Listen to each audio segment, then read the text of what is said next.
আসসালামু আলাইকুম গাইস, চলেন আজকে আপনাদের সাথে একটা মিনি ব্লগ শেয়ার করি। আজকে আমার অফিস আছে, তো বিকেলবেলা অফিস, তাই ভাবলাম অফিসে ইফতারিতে কি নিব চিন্তাই করে পারতেছি না। সো দ্যাট প্রিপারেশন চলতেছে, একটুখানি সিমে রান্না করব।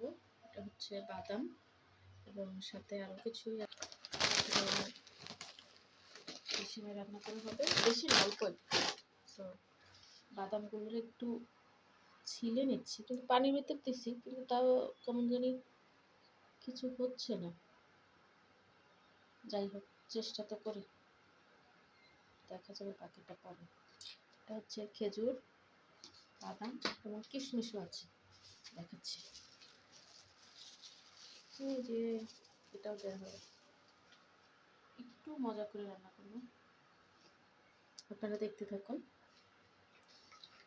আমি চেষ্টা করতেছি এগুলোর খোসা ওঠানোর জন্য। ও, ডিম সিদ্ধ আছে ইফতারের জন্য। অফিসে ইফতার হয় আর কি, মানে ধরেন সবার কাছ থেকে কিছু কিছু টাকা পয়সা তুলে তারপরে ছোলা মুড়ি সব কিছু দিয়ে মাখানো। কিন্তু আমি হচ্ছে এসব খাই না। আমি আজকে হচ্ছে 28 রোজা। 28 রোজার মধ্যে আমি একটা দিনের জন্য না একটা মুড়ি গালে দিছি খাইছি, না কোনো টাইপের ভাজা পোড়া খাইছি, এগুলো আমি খাই না।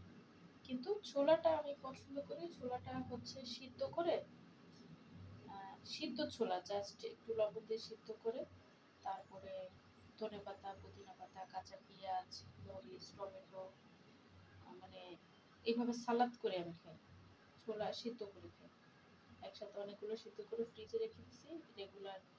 আসলে আমার অফিস থাকে সকালবেলা, কিন্তু মাঝে একদিন কেন 3টার সময় দিয়ে যাচ্ছে আমি বুঝি না, খুব ইরিটেটিং লাগতেছে এই বিষয়টা। তারপরে অফিস করতে হবে। আপনারা জানেন কিনা জানি না, আমার ঈদের দিন অফিস আছে। তো আস্তে আস্তে শেয়ার করবো সবকিছু আপনাদের সাথে।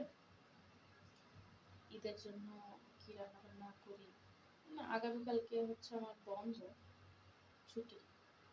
তো ঈদের রান্নাটা আগামীকালকে রান্না বান্না করে ফ্রিজে রেখে শুধু অফিস করবো, খাবার করে। আর লেখাপড়া শুরু হবে ঈদের পর থেকে, আপাতত লেখাপড়া নেই। এই তো প্রায় আমার কাজ শেষ। চিনি দিই, চিনিটা কম দেবো কারণ ইফতার করে খাবো তো, চিনিটা একটু কম দেবো, বেশি মিষ্টি হয়ে গেলে খেতে পারবো না। চিনি দেওয়া শেষ। যেহেতু এক হাত দিয়ে আমি ফোন ধরে আছি, তাই এক হাত দিয়ে আমার কাজ করতে হতেছে।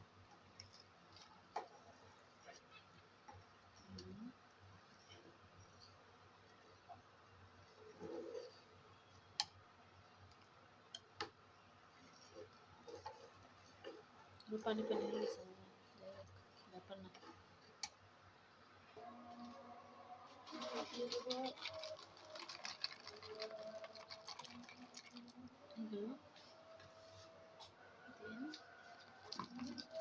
খাজুর, দ্যাটস ইট। ব্লগ হতে থাক।